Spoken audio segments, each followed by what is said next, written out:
Jadi 13 tahun Nabi dan para sahabat belajar la ilaha illallah, baru setelah 13 tahun di Madinah muncul ayat-ayat syariat. Syariat umroh, syariat haji, syariat puasa, syariat tilawah, syariat hijab. Sehingga ketika ayat hijab turun, perempuan-perempuan yang sudah belajar la ilaha illallah selama beberapa tahun tidak lagi sulit untuk menerapkannya. Begitu ayat hijab turun dibacakan oleh Nabi di dalam masjid, semua sahabat-sahabat mendengar itu dengan sangat perhatian. Lalu mereka semuanya pamitan, ya Rasulullah kami ingin pulang. Ngapain pulang? Mau ngasih tahu ke istri-istri kami supaya berhijab. Emang kamu punya istri? Oh ya enggak. Ada yang jomblo berharap punya istri, terus ngasih tahu ke siapa yang jomblo-jomblo? Itulah kasihannya ya. Enggak bisa ngasih tahu ke kakaknya, adeknya, apalah siapalah, mantannya mungkin. Pulang ngasih tahu ke istri-istri mereka, saudari-saudari mereka, putri-putri mereka, dan perempuan yang mendengar ayat ini dibacakan langsung menutup kepala mereka dengan benda apapun yang ada di tangannya. Mau jemuran, mau baskom, mau apa. Pokoknya pegang apa, tutup langsung. Hijab. Kenapa? Ini perintah Allah. Gak mungkin Allah memerintahkan kita sesuatu kecuali ada kebaikan di dalamnya. Itu aja pertimbangannya. La ilaha illallah. Bukan kenapa? Kan lebih nyaman gak pakai hijab. Kan ini, kan itu. Enggak. Satu aja alasannya. Alasan la ilaha illallah. Kalau ini perintah Allah, sami'na wa ata'na. Itu dampak dari la ilaha illallah. Dikasih perintah sesulit apapun, termasuk Zainab dengan Zaid bin Harisah. Pernah kan baca kisah Zainab di surat Al-Ahzab? Mungkin kapan-kapan kita bahas itu. Efek dari la ilaha illallah. Tiba-tiba Nabi datang kepada Zainab. Sebetulnya Zainab ini ada hati kepada Nabi Muhammad. Siapa sih yang gak punya hati untuk Rasulullah ya? Semua cewek juga pasti mengidam-idamkan pengen jadi istri Nabi. Karena otomatis istri Nabi itu adalah dijamin surga. Siapa yang gak pengen jadi istri Nabi? Di surga nanti punya rumah, satu rumah dengan Nabi. Kan keren banget. Kita bisa jadi tetangga Nabi aja di surga udah keren banget. Apalagi serumah dengan Nabi. Semua cewek juga pengen jadi istri Nabi, termasuk Zainab. Dan itu hal yang wajar. Pas Nabi datang ke rumah Zainab, Zainab udah kegeeran. Nabi bilang kepada keluarga Zainab, saya ingin melamar Zainab. Zainab udah bahagia. Untuk Zaid, untuk Zaid, bukan untuk Rasulullah. Zaid? Siapa Zaid? Anak angkatnya Nabi Muhammad SAW, bekas budak. Mirip-mirip dengan Julaibib. Julaibib itu edisi Madinah, Zaid itu edisi Mekah. Ada dua cowok jomblo yang sama-sama pernah diuji dengan masalah jodoh. Zaid edisi Makkiyah, Julaibib edisi Madaniyah. Dua-duanya jomblo. Dua-duanya orang biasa, gak punya daya tarik. Followersnya gak ada, 0. Bukan selebgram sama sekali. Kata Rasulullah, aku melamar Zainab untuk putraku Zaid bin Harithah, anak angkatnya Nabi. Zainab menjawab apa? Ya Rasulullah, saya gak cinta sama Zaid. Jawaban yang sangat wajar kan? Dan jawaban yang paling sering kita dengar sekarang kan? Maaf ya, aku gak ada perasaan, kita jadi adik kakak aja. Itu kan standar ya? Standar banget lah kayak gitu-gitu. Maaf ya, kita jadi temenan aja. Maaf ya, aku gak ada perasaan apa-apa selama ini. Maaf ya, dan segala macam. Dengan bahasa-bahasa halus tapi nolak intinya. Kenapa gak bilang aja, udah gak usah kesini lagi. Kan jelas ya. Ini dengan bahasa, ya Rasulullah, aku tidak cinta kepada Zaid. Karena cinta juga pertimbangan yang penting. Dan Nabi juga tidak mengizinkan kita menikahkan putri kita dengan seseorang yang putri kita tidak berkenan dengannya. Tetap harus ditanya, ya Rasulullah, saya tidak cinta dengan Zaid. Turun ayat. Katakan kepada orang-orang yang beriman, laki-laki dan perempuan, kalau Allah sudah memerintahkan sesuatu, tidak ada kalimat yang keluar dari lisan mereka kecuali sami'na wa ata'na.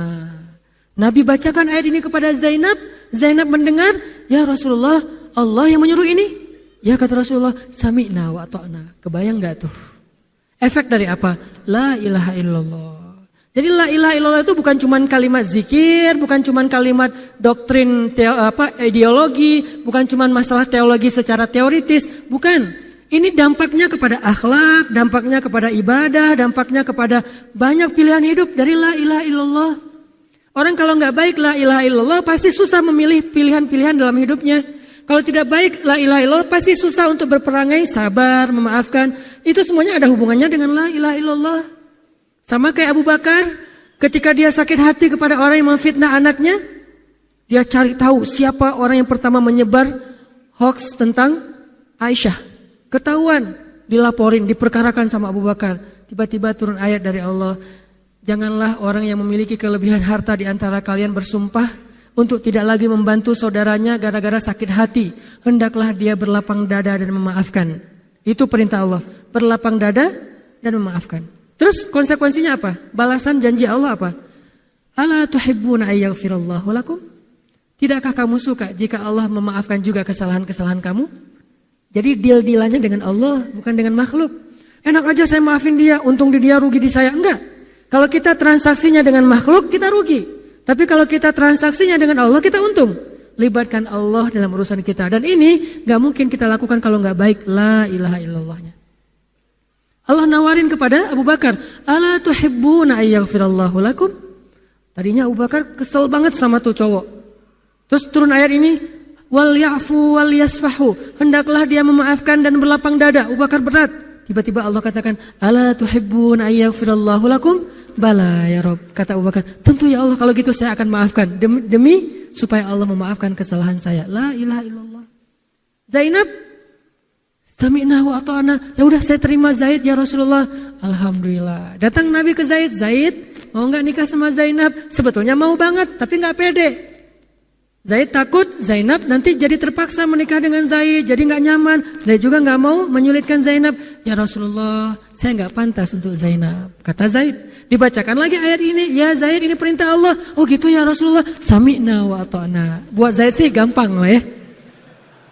Udah ada legalisasi ini dari Allah. Kalau gitu, ini bukan saya ya Rasulullah yang mau ya, Allah kan yang nyuruh. Ya, saya emang gak mau maksa gitu ya. Tapi kalau Allah yang nyuruh, ya udah apalagi saya gak punya pilihan dong gitu. Padahal Zainab siapa sih yang gak mau cowok sama Zainab? Nikahlah Zainab dengan Zaid.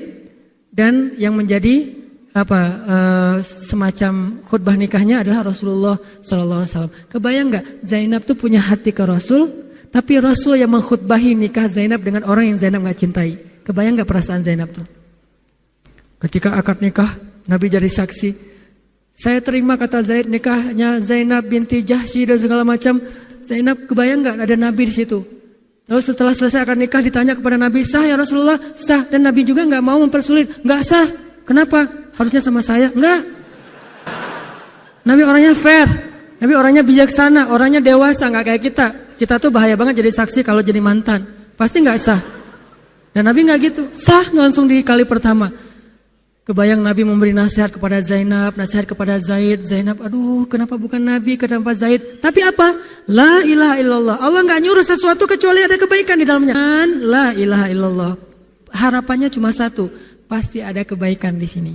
Pasti ada kebaikan di sini. Walaupun gak kebayang kebaikannya apa. Pokoknya ada aja. La ilaha illallah. Nikah Zainab sama Zaid. Cekcok selama 1 tahun. Gak pernah akur. Pulang kerja rame, berangkat kerja rame, pagi rame, sore rame. Gak cocok aja tuh Zainab sama Zaid. Berkali-kali datang berdua sama ke Rasulullah. Ya Rasulullah nasihati kami. Udah dinasihati pulang rame lagi. Di mobil aja berdua rame. Macet apa segala. Ya udah nikmati aja rame gara-gara macet. Terus aja kayak gitu. Pokoknya selama 1 tahun mereka sering percekcokan rumah tangga. Jadi kalau kita ngelihat ada keluarga yang mungkin baru menikah kemudian bercerai, jangan menjudge mereka. Karena menikah itu ibadah, perintah Allah. Itu lebih baik daripada tidak menikah tetapi sudah melakukan banyak perbuatan dosa. Walaupun akhirnya nauzubillah ada hal-hal di luar dugaan, maka la'allahu khair, mudah-mudahan ada kebaikan. Mereka berani menikah muda aja kita harus acungkan jempol. Mereka berani menikah muda aja kita harus respect. Kan saya sering bilang no judgment, respect to other kan. Berani mengambil keputusan menikah muda, baru berhijrah udah langsung menikah. Itu bukti dari iman. Kenapa kita menjudge seolah-olah kita lebih baik dari dia? Emangnya kita berani melakukan hal yang mereka lakukan? Gak berani buktinya. Berarti dia lebih baik daripada kita. Walaupun kesudahannya, kalau mereka bercerai setelah menikah baru beberapa lama, ada yang lebih soleh dari mereka juga bercerai baru 1 tahun menikah. Zainab dengan Zaid, dua-duanya dijamin surga. Dua-duanya dijamin surga. Pernikahan mereka cuma bertahan 1 tahun. 1 tahun kemudian Zaid datang kepada Rasulullah. Zaid bilang, ya Rasulullah, kayaknya udah gak bisa dipertahankan hubungan saya dengan Zainab. Zaid, sabar. Rasul ketika Zaid mau datang sebetulnya udah dapat bocoran dari Allah.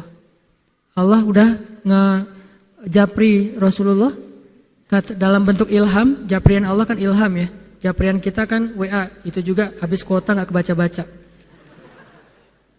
Kalau Japrian Allah ke Rasul, ilham. Ilhamnya apa? Kalau nanti Zaid datang, nanti baca di surat Al-Ahzab. Kalau nanti Zaid datang kepadamu, meminta nasihat tentang Zainab, bilang kepada Zaid, ceraikan istrimu. Kalau udah diceraikan, nanti kamu nikahi Zainab. Ini perintahnya juga berat buat Nabi nih. Kebayang gak sih anak angkat kesayangan Nabi yang selama ini baik banget sama Nabi, tiba-tiba dia punya masalah dengan istrinya, disuruh cerain dengan niat kalau udah cerai nanti dia yang nikahin. Kan gak kebayang tuh buat Nabi. Ditambah lagi Nabi itu orangnya ra'afah banget, sangat gak enakan. Kita aja gak tega kayak gitu. Emang ada yang tega kayak gitu? Gak tega kan? Zainab mantan kita sih. Sekarang cowok itu datang ke kita, suaminya Zainab. Ustadz, gimana nih Zainab, perlu saya pertahankan? Emang kalian dari awal udah gak cocok, cerai aja deh. Kenapa? Entar lagi gue mau nikahin Zainab.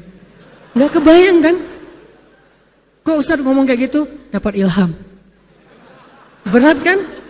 Nabi itu kayak gitu loh, kondisi emosional beliau yang zulzilu, terguncang. Gimana nih caranya? Saya nggak enak banget, nggak tega banget sama Zaid. Kebayang wajah Zaid polos gitu. Ya Rasul gimana nih?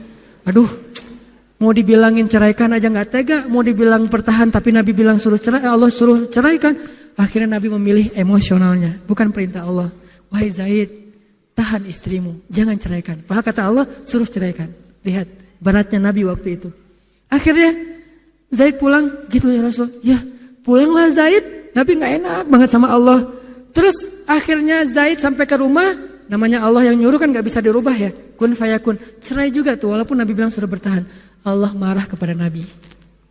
Kata Allah, kamu merasa gak enak kepada manusia, tapi kamu merasa enak kepada saya. Diadu oleh Allah tuh coba, emosional. Nabi langsung sujud, ya Allah ampuni saya benar-benar, saya tahu saya gak enak sama Allah, tapi juga saya gak tega sama Zaid. Kebayang gak sih ya Allah wajah Zaid yang polos kayak gitu, disuruh cerain terus saya nikahin istrinya. Gimana perasaan Zaid? Wahai Muhammad, kamu merasa gak enak kepada manusia, tapi enak kepada saya Muhammad. Astagfirullah ya Allah, minta ampun Nabi semalaman. Ini benar-benar gak kebayang sama Nabi. Tapi Allah pengertian lah, tahu Allah, Nabi itu bukan mau gak taat sama Allah, cuma emang gak tega banget sama Zaid. Akhirnya Allah ngambil keputusan sendiri, Zaid cerai dengan Zainab. Setelah selesai masa iddah Zainab, Allah katakan, Muhammad sekarang datang kepada Zainab, lamar Zainab. Dengan berat hati Nabi, tok pelan gitu, berharap gak dibukain pintu. Langsung udah ditunggu ternyata sama Zainab. Eng gitu, bukain pintu. Pas Nabi datang, Assalamualaikum, Waalaikumsalam gitu. Zainab udah punya firasat. Nabi mengatakan, Zainab, ada perintah dari Allah. Apa ya Rasulullah? Sami'na wa ata'na. Belum juga dikasih tahu. Sami'na. Allah menyuruh saya untuk melamar kamu Zainab. Untuk siapa ya Rasulullah? Curiga kan? Jangan-jangan orang lain lagi nih. Untuk siapa ya Rasulullah? Pengen lihat Zainab itu menikahi Muhammad karena Allah atau karena dirinya sendiri. Kalau karena Allah, coba yang selain Muhammad berani enggak? Ternyata berani. Karena itu dia menjadi layak untuk Muhammad. Kalau dia enggak menerima Zaid, mungkin Zainab tidak akan pernah jadi istri Nabi karena tidak layak. La'allahu khair. Ini buah dari la ilaha illallah. Begitu juga dengan Zaid, akhirnya menikah lagi dengan perempuan yang cocok untuk dia, yang berkhidmat kepada dia, yang membahagiakan hatinya, yang menjadi qurratu ainin li, menjadi penyejuk hati bagi Zaid. Dari pernikahan itu kemudian Allah anugerahkan untuk Zaid kebaikan yang luar biasa. Apa kebaikannya? Allah berikan untuk Zaid seorang putra yang paling keren. Namanya Usamah. Nama Usamah itu bukan hanya bin Laden ya. Usamah itu nama sahabat. Usamah bin Zaid. Itu adalah komandan militer termuda dalam sejarah Islam. 14 tahun sudah memimpin pasukan perang yang isinya para sahabat senior. 14 tahun. Kelas 3 SMP. Baru mau ujian nasional disuruh perang. Coba, kebayang anak kelas 3 SMP yang masih galau-galau, yang masih culun-culun, yang mungkin badannya belum kebentuk, yang jerawatan misalnya kayak gitu. Tiba-tiba memimpin pasukan militer yang jumlahnya ribuan, yang barisan pertamanya kibarus sahabah, sahabat-sahabat senior, as-sabiqun al-awwalun minal muhajirin wal ansar. Termasuk siapa di dalamnya? Abu Bakar dan Umar. Kebayang gak tuh? Memimpin pasukan yang di belakangnya itu Abu Bakar dan Umar. Maju! Abu Bakar dan Umar. Maju. Usamah. Kebayang Usamah yang nyuruh. Abu Bakar. Segaya. Umar maju. Anaknya Zaid. Tapi tidak ada yang bisa membantah. Kenapa? Itu wasiat Nabi sebelum wafat. Aku perintahkan kalian untuk dipimpin oleh Usamah bin Zaid karena dia adalah anak muda yang luar biasa. Itu hadiah Allah untuk Zaid karena dulu mau menikahi Zainab walaupun hatinya sebetulnya tidak mau. La'allahu khair, la ilaha illallah. Masing-masing dikasih kebaikan dengan cara-cara yang berbeda.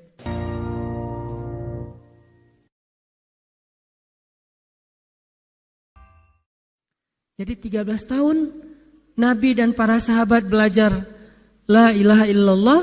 Baru setelah 13 tahun di Madinah muncul ayat-ayat syariat. Syariat umroh, syariat haji, syariat puasa, syariat tilawah, syariat hijab. Sehingga ketika ayat hijab turun, perempuan-perempuan yang sudah belajar la ilaha illallah selama beberapa tahun tidak lagi sulit untuk menerapkannya.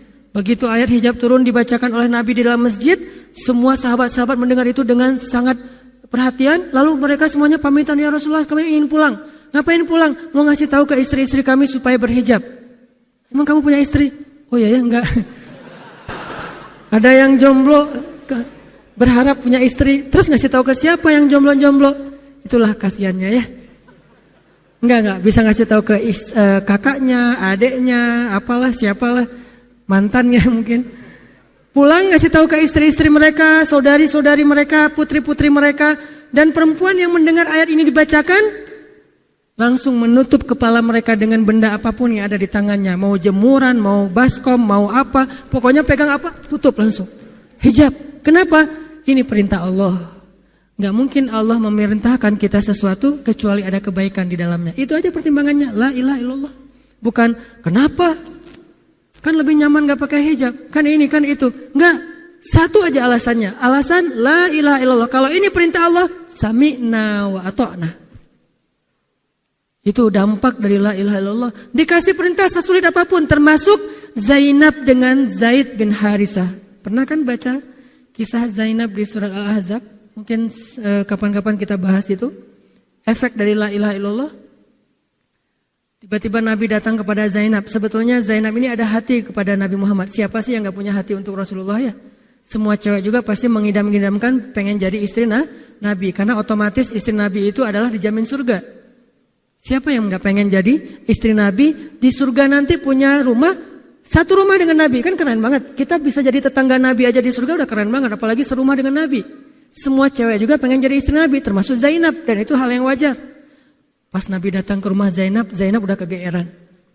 Nabi bilang kepada keluarga Zainab, saya ingin melamar Zainab. Zainab udah bahagia. Untuk Zaid, untuk Zaid, bukan untuk Rasulullah. Zaid? Siapa Zaid? Anak angkatnya Nabi Muhammad SAW, bekas budak. Mirip-mirip dengan Julaibib. Julaibib itu edisi Madinah, Zaid itu edisi Mekah. Ada dua cowok jomblo yang sama-sama pernah diuji dengan masalah jodoh. Zaid edisi Makkiyah, Julaibib edisi Madaniyah. Dua-duanya jomblo. Dua-duanya orang biasa, gak punya daya tarik. Followersnya gak ada, 0. Bukan selebgram sama sekali. Kata Rasulullah, aku melamar Zainab untuk putraku Zaid bin Harithah, anak angkatnya Nabi. Zainab menjawab apa? Ya Rasulullah, saya gak cinta sama Zaid. Jawaban yang sangat wajar kan? Dan jawaban yang paling sering kita dengar sekarang kan? Maaf ya, aku gak ada perasaan, kita jadi adik kakak aja. Itu kan standar ya? Standar banget lah kayak gitu-gitu. Maaf ya, kita jadi temenan aja. Maaf ya, aku gak ada perasaan apa-apa selama ini. Maaf ya, dan segala macam. Dengan bahasa-bahasa halus tapi nolak intinya. Kenapa gak bilang aja, udah gak usah kesini lagi. Kan jelas ya. Ini dengan bahasa, ya Rasulullah, aku tidak cinta kepada Zaid. Karena cinta juga pertimbangan yang penting. Dan Nabi juga tidak mengizinkan kita menikahkan putri kita dengan seseorang yang putri kita tidak berkenan dengannya. Tetap harus ditanya, ya Rasulullah, saya tidak cinta dengan Zaid.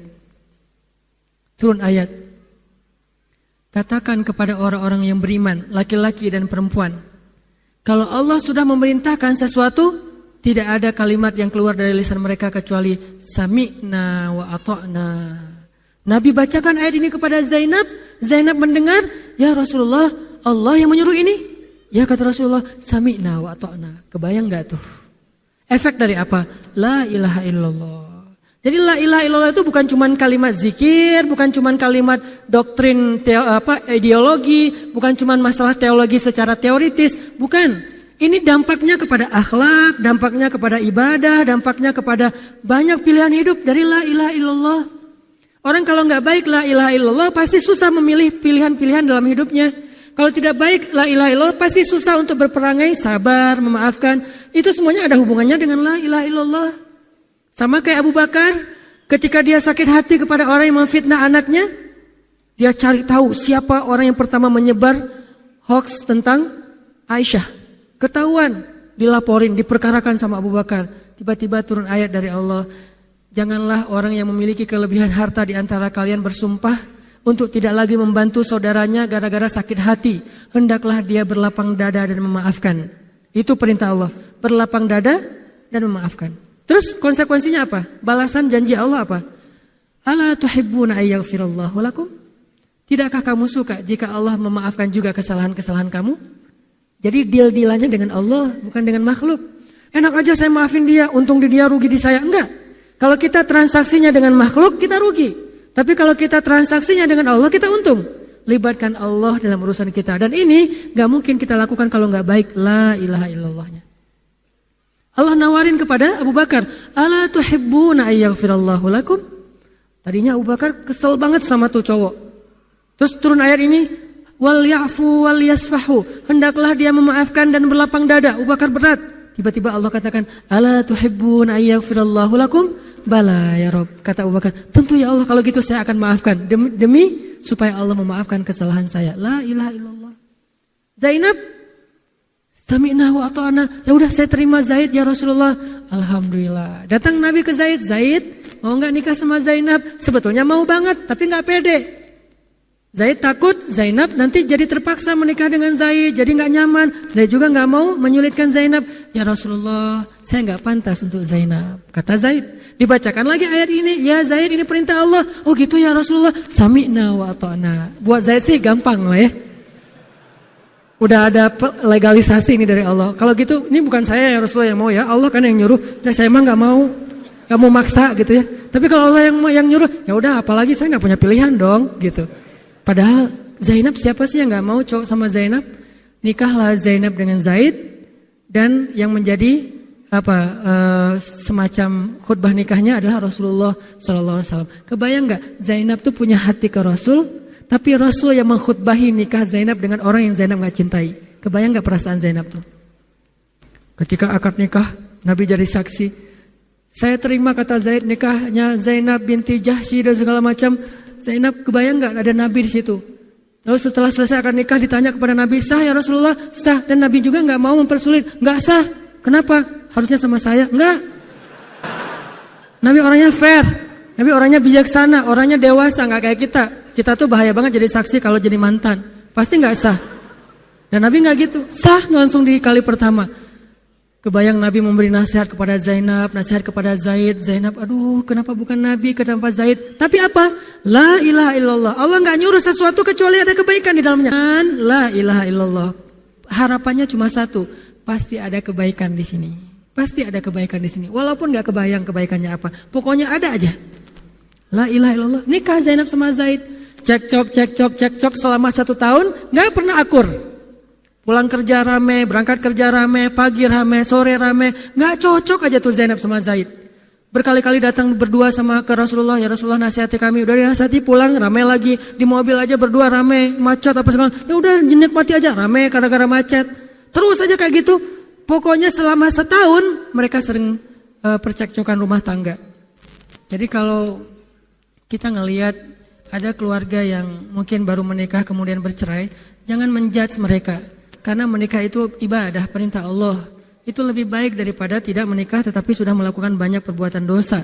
Walaupun akhirnya nauzubillah ada hal-hal di luar dugaan, maka la'allahu khair, mudah-mudahan ada kebaikan. Mereka berani menikah muda aja kita harus acungkan jempol. Mereka berani menikah muda aja kita harus respect. Kan saya sering bilang no judgment, respect to other kan. Berani mengambil keputusan menikah muda, baru berhijrah udah langsung menikah. Itu bukti dari iman. Kenapa kita menjudge seolah-olah kita lebih baik dari dia? Emangnya kita berani melakukan hal yang mereka lakukan? Gak berani buktinya. Berarti dia lebih baik daripada kita. Walaupun kesudahannya Kalau mereka bercerai setelah menikah baru beberapa lama, ada yang lebih soleh dari mereka juga bercerai baru setahun menikah. Zainab dengan Zaid, dua-duanya dijamin surga. Dua-duanya dijamin surga. Pernikahan mereka cuma bertahan setahun. Setahun kemudian Zaid datang kepada Rasulullah. Zaid bilang, ya Rasulullah, kayaknya udah gak bisa dipertahankan hubungan saya dengan Zainab. Zaid, sabar. Rasul ketika Zaid mau datang sebetulnya udah dapat bocoran dari Allah. Allah udah ngejapri Rasulullah dalam bentuk ilham. Japrian Allah kan ilham ya. Japrian kita kan WA, itu juga habis kuota gak kebaca-baca. Kalau japrian Allah ke Rasul ilham. Ilhamnya apa? Kalau nanti Zaid datang, nanti baca di surat Al-Ahzab. Kalau nanti Zaid datang kepadamu meminta nasihat tentang Zainab, bilang kepada Zaid, ceraikan istrimu. Kalau udah diceraikan, nanti kamu nikahi Zainab. Ini perintahnya juga berat buat Nabi nih. Kebayang gak sih anak angkat kesayangan Nabi yang selama ini baik banget sama Nabi, tiba-tiba dia punya masalah dengan istrinya, disuruh cerain dengan niat kalau udah cerai nanti dia yang nikahin. Kan gak kebayang tuh buat Nabi. Ditambah lagi Nabi itu orangnya ra'fah banget, sangat gak enakan. Kita aja gak tega kayak gitu. Emang ada yang tega kayak gitu? Gak tega kan? Zainab mantan kita sih. Sekarang cowok itu datang ke kita, suaminya Zainab. Ustadz, gimana nih Zainab, perlu saya pertahankan? Emang kalian dari awal udah gak cocok, cerai aja deh. Kenapa? Bentar lagi gue mau nikahin Zainab. Gak kebayang kan? Kok Ustadz ngomong kayak gitu? Dapat ilham. Berat kan? Nabi itu kayak gitu loh, kondisi emosional beliau yang zulzilu, terguncang. Gimana nih caranya? Saya nggak enak banget, nggak tega banget sama Zaid. Kebayang wajah Zaid polos gitu, ya Rasul gimana nih? Aduh, mau dibilangin ceraikan aja nggak tega, mau dibilang pertahan tapi Nabi bilang suruh cerai, Allah suruh ceraikan. Akhirnya Nabi memilih emosionalnya, bukan perintah Allah. Wahai Zaid, tahan istrimu, jangan ceraikan. Padahal kata Allah suruh ceraikan. Lihat beratnya Nabi waktu itu. Akhirnya Zaid pulang, gitu ya Rasul. Ya pulanglah Zaid, Nabi gak enak banget sama Allah. Terus akhirnya Zaid sampai ke rumah, namanya Allah yang nyuruh kan gak bisa dirubah ya. Kun fayakun, cerai juga tuh walaupun Nabi bilang sudah bertahan. Allah marah kepada Nabi. Kata Allah, kamu merasa gak enak kepada manusia, tapi kamu merasa enak kepada saya? Diadu oleh Allah tuh coba, emosional. Nabi langsung sujud, ya Allah ampuni saya benar-benar, saya tahu saya gak enak sama Allah, tapi juga saya gak tega sama Zaid. Kebayang gak sih ya Allah wajah Zaid yang polos kayak gitu, disuruh cerain terus saya nikahin istrinya. Gimana perasaan Zaid? Wahai Muhammad, kamu merasa gak enak kepada manusia tapi enak kepada saya Muhammad. Astagfirullah ya Allah, minta ampun Nabi semalaman. Ini benar-benar gak kebayang sama Nabi. Tapi Allah pengertian lah, tahu Allah Nabi itu bukan mau gak taat sama Allah, cuma emang gak tega banget sama Zaid. Akhirnya Allah ngambil keputusan sendiri, Zaid cerai dengan Zainab. Setelah selesai masa iddah Zainab, Allah katakan, Muhammad sekarang datang kepada Zainab, lamar Zainab. Dengan berat hati Nabi, tok pelan gitu, berharap gak dibukain pintu.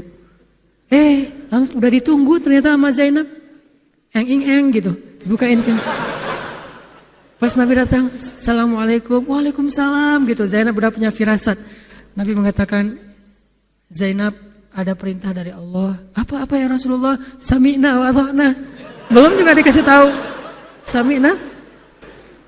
Allah menyuruh saya untuk melamar kamu Zainab. Untuk siapa ya Rasulullah? Curiga kan? Jangan-jangan orang lain lagi nih. Untuk siapa ya Rasulullah? Pengen lihat Zainab itu menikahi Muhammad karena Allah atau karena dirinya sendiri. Kalau karena Allah, coba yang selain Muhammad berani enggak? Ternyata berani. Karena itu dia menjadi layak untuk Muhammad. Kalau dia enggak menerima Zaid, mungkin Zainab tidak akan pernah jadi istri Nabi karena tidak layak. La'allahu khair. Ini buah dari la ilaha illallah. Begitu juga dengan Zaid, akhirnya menikah lagi dengan perempuan yang cocok untuk dia, yang berkhidmat kepada dia, yang membahagiakan hatinya, yang menjadi qurratu ainin li, menjadi penyejuk hati bagi Zaid. Dari pernikahan itu kemudian Allah anugerahkan untuk Zaid kebaikan yang luar biasa. Apa kebaikannya? Allah berikan untuk Zaid seorang putra yang paling keren. Namanya Usamah. Nama Usamah itu bukan hanya bin Laden ya. Usamah itu nama sahabat. Usamah bin Zaid. Itu adalah komandan militer termuda dalam sejarah Islam. 14 tahun sudah memimpin pasukan perang yang isinya para sahabat senior. 14 tahun. Kelas 3 SMP. Baru mau ujian nasional disuruh perang.